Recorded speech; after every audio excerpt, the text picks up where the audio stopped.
record now.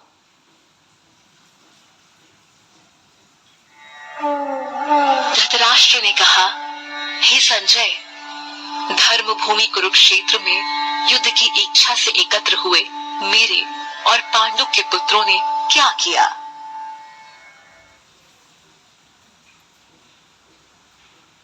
Chapter 1.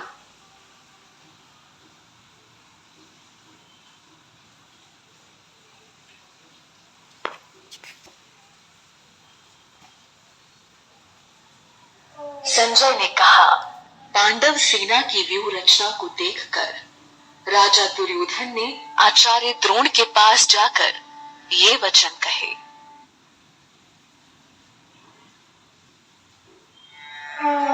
हे आचार्य, आपके बुद्धिमान शिष्य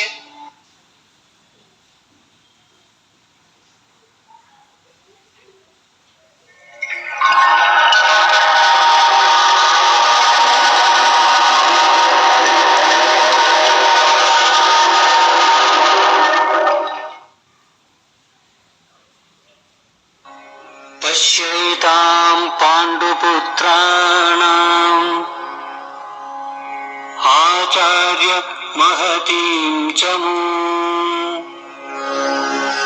व्यूढां द्रुपदपुत्रेण तव शिष्येण धीमता।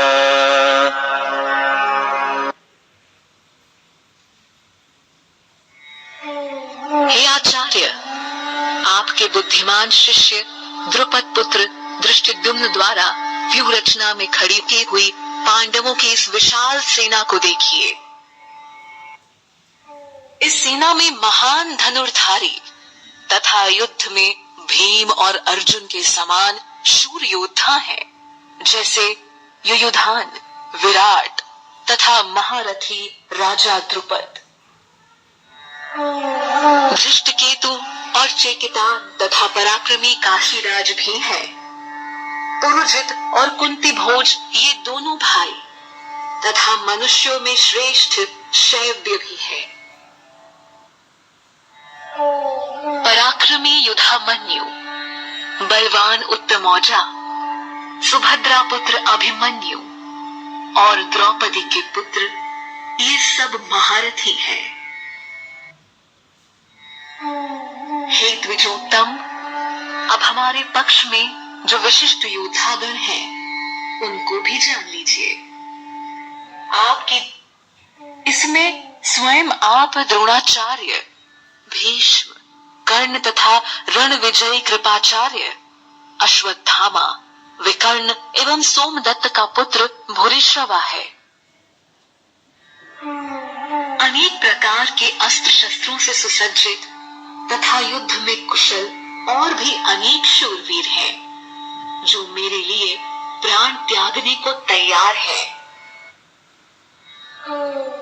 भीष्म के द्वारा रक्षित हमारी सेना असीमित है, किंतु भीम द्वारा रक्षित उनकी सेना सीमित ही है। अपने अपने स्थान पर स्थित रहते हुए आप सब लोग भीष्म पितामह की ही सुरक्षा करें।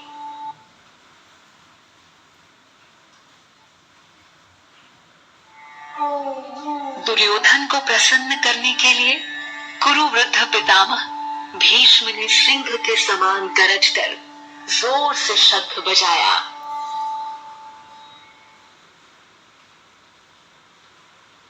तत्पश्चात शंख, नगाड़े, ढोल, मृदंग व नरसिंघे आदि एक साथ बज उठे और बड़ा भयंकर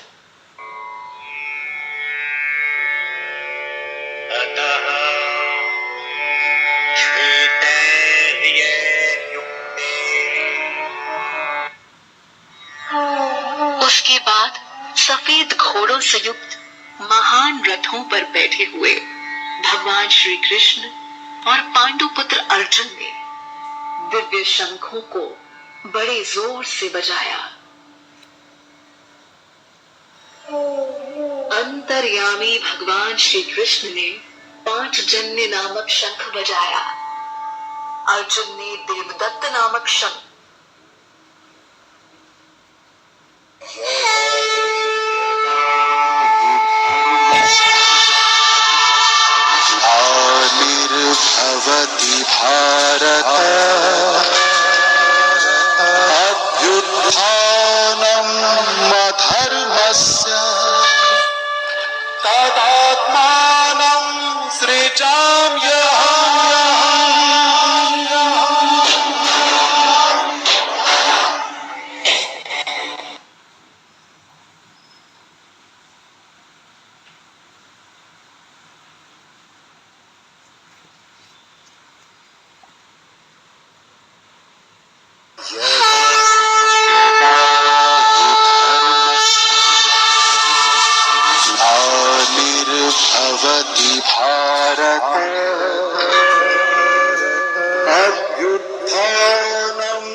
धर्मस्य तदात्मानं सृजाम्यहम्।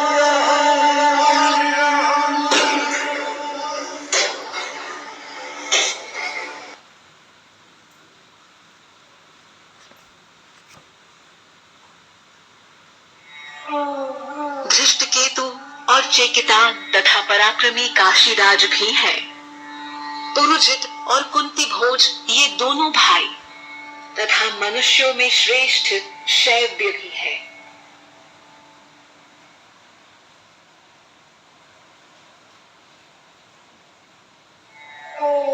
पराक्रमी युधामन्यु, बलवान उत्तमौजा, सुभद्रा पुत्र अभिमन्यु और द्रौपदी के पुत्र ये सब महारथी हैं। हे द्विजोत्तम, अब हमारे पक्ष में जो विशिष्ट योद्धागण हैं उनको भी जान लीजिए। इसमें स्वयं आप द्रोणाचार्य, भीष्म, कर्ण तथा रण विजयी कृपाचार्य, अश्वत्थामा, विकर्ण एवं सोमदत्त अनेक प्रकार के अस्त्र शस्त्रों से सुसज्जित तथा युद्ध में कुशल और भी अनेक शूरवीर हैं जो मेरे लिए प्राण त्यागने को तैयार हैं। अनेक प्रकार के अस्त्र शस्त्रों से सुसज्जित तथा युद्ध में कुशल और भी अनेक शूरवीर हैं।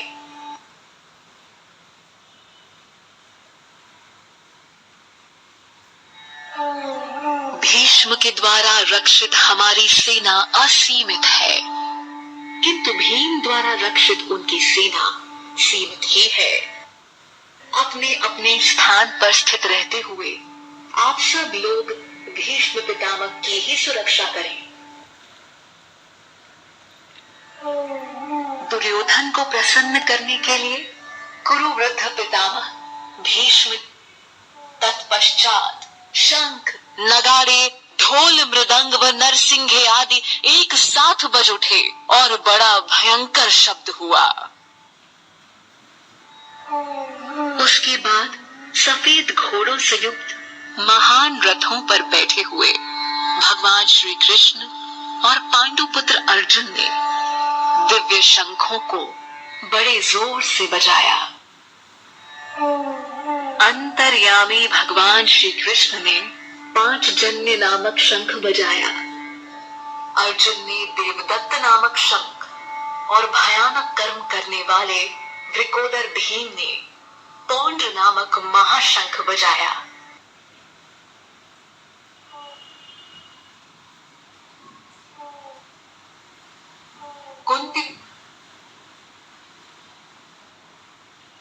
कुंती पुत्र राजा युधिष्ठिर ने अनंत विजय नामक शंख बजाया। नकुल व सहदेव ने क्रमशः सुघोष और मणिपुष्पक नामक शंख बजाए। महाधनुर्धर काशीराज, महारथी शिखंडी, धृष्टद्युम्न, राजा विराट और अज्ञेय सात्विक। हे राजन, राजा द्रुपद, द्रौपदी के पुत्र और सुभद्रा पुत्र महाबाहु अभिमन्यु सभी ने अलग अलग अपने अपने शंख बजाए। शंखों के उस भयंकर शब्द ने आकाश और पृथ्वी को भी गुंजाते हुए धृतराष्ट्र पुत्रों के हृदय विदीर्ण कर दिए। हे राजन, अब शस्त्रों के चलने की तैयारी हो ही रही थी कि उसी समय कपिध्वज पांडुपुत्र अर्जुन ने अपना धनुष उठा लिया और श्री कृष्ण से बोले,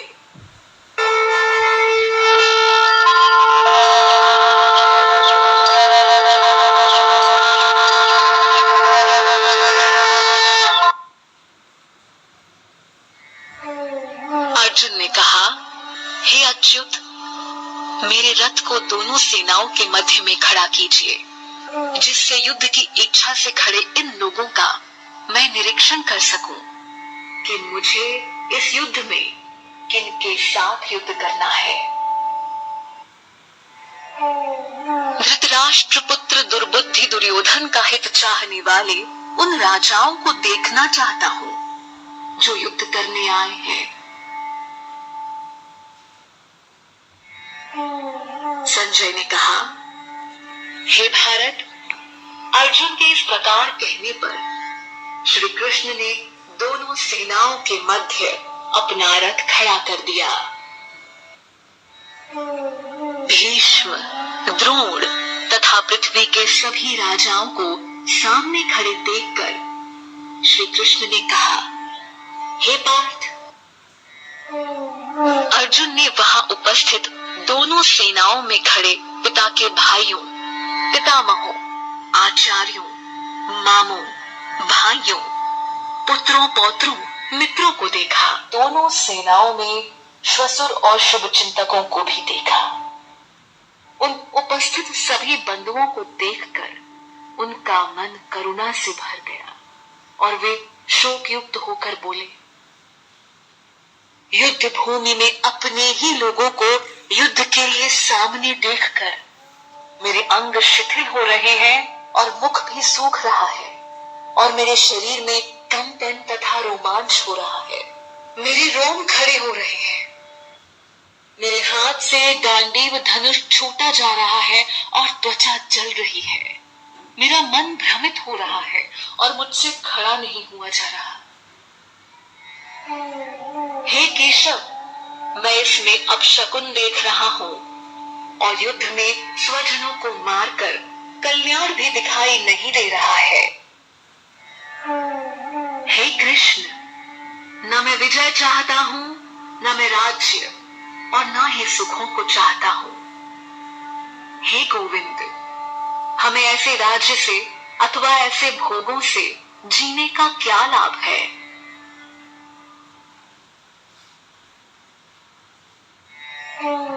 हम जिनके लिए राज्य, भोग और सुख आदि की इच्छा रखते हैं, वे ही लोग धन और जीवन की आशा को त्याग कर युद्ध के लिए खड़े हैं।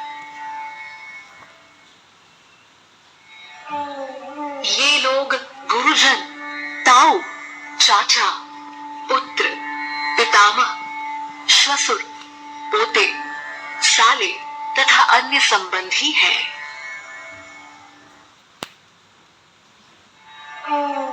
हे मधुसूदन, मुझे इनको मारने पर पृथ्वी तो क्या, तीनों लोकों का राज्य भी मिले तो भी मैं इनको मारना नहीं चाहता।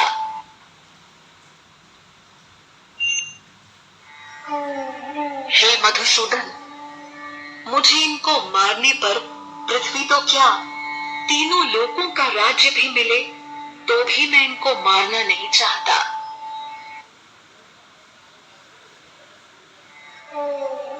हे जनार्दन, धृतराष्ट्र के पुत्रों को मारकर हमें क्या प्रसन्नता होगी? इन आतताइयों को मारकर हमें तो पाप ही लगेगा। इसलिए हे माधव, अपने बंधुजन धृतराष्ट्र के पुत्रों को मारना हमारे लिए उचित नहीं है, क्योंकि अपने ही लोगों को मारकर हम कैसे सुखी होंगे? यद्यपि ये लोग लोभ के वशीभूत होकर अपने कुल के नाश होने और मित्र से शत्रुता होने में पाप नहीं देख रहे हैं। हे जनार्दन, हम लोगों को अपने वंश के नाश होने के दोषों से बचने के लिए क्यों नहीं सोचना चाहिए?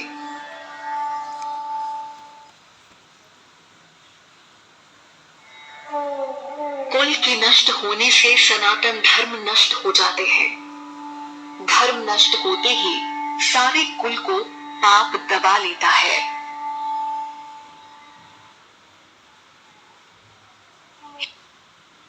हे कृष्ण, पाप के अधिक बढ़ जाने से कुल की स्त्रियां दूषित हो जाती हैं, और हे वार्ष्णेय, स्त्रियों के दूषित होने पर वर्ण संकर उत्पन्न होता है।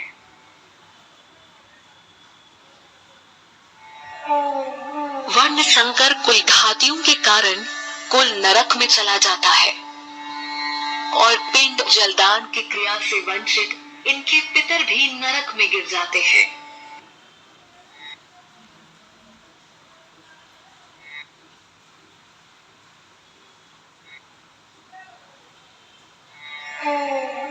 इन वर्ण संकर और कुल घातियों के पैदा होने से सदा से चलते आए कुल धर्म और जाति धर्म नष्ट हो जाते हैं।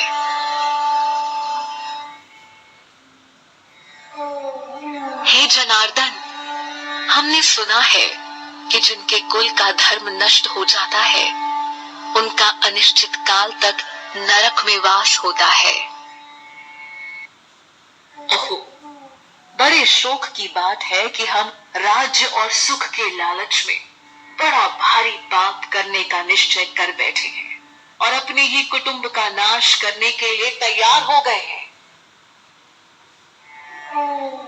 यदि धृतराष्ट्र के पुत्र मुझ शस्त्र रहित और सामना न करने वाले को युद्ध में मार भी दे तो यह मेरे लिए हितकारी होगा। संजय बोले। ऐसा कहकर शोक से बेचैन होकर अर्जुन अपने धनुष बाण को त्याग कर युद्ध भूमि में रथ के मध्य भाग में बैठ गए। શ્રીમદ ભગવદ્ ગીતા ચેપ્ટર 1 સમાપ્ત થયેલ છે. આજના દિવસ પૂરતું ચેપ્ટર નંબર 1 પૂરું કરીશું. જય ભગવાન શ્રી કૃષ્ણનો અર્જુન સંવાદ સાંભળ્યો. હવે આપણે આરતી કરીશું.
पीतांबर मोर मुकुट पीतांबर सोहे वनमाला। ओम जय श्री कृष्ण हरे। दीन सुदामा तारे गरीबों के दुख तारे। स्वामी दरिद्रों के दुख तारे। गज के कंद छुड़ाए गज के कंद छुड़ाए भव सागर तारे। ओम जय श्री कृष्ण हरे। हिरण्यकश्यप सारे नर हरि रूप धरे। स्वामी नर हरि रूप धरे। पान से प्रभु प्रगटे जम के बीच हरे। ओम जय श्री कृष्ण हरे। पापी कंस विदारे नलकुबर तारे। स्वामी नलकुबर तारे। दामोदर छवि सुंदर। दामोदर छवि सुंदर। भगत के प्यारे। ओम जय श्री कृष्ण हरे। कली नागनथया नटवर छवि सोहे।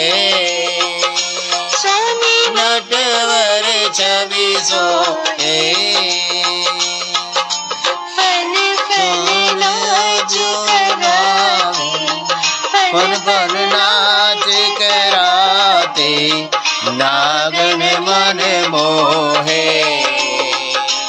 ओम जय श्री कृष्ण हरे। राज उग्रसेन पाए माता शोक हरे। स्वामी माता शोक हरे।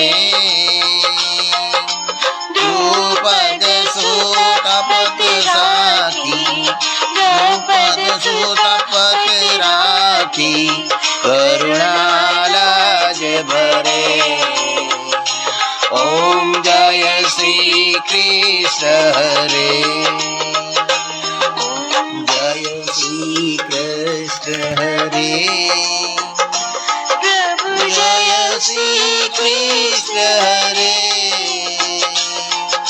भक्तन के दुख सारे भक्तन के दुख सारे पल में दूर करे।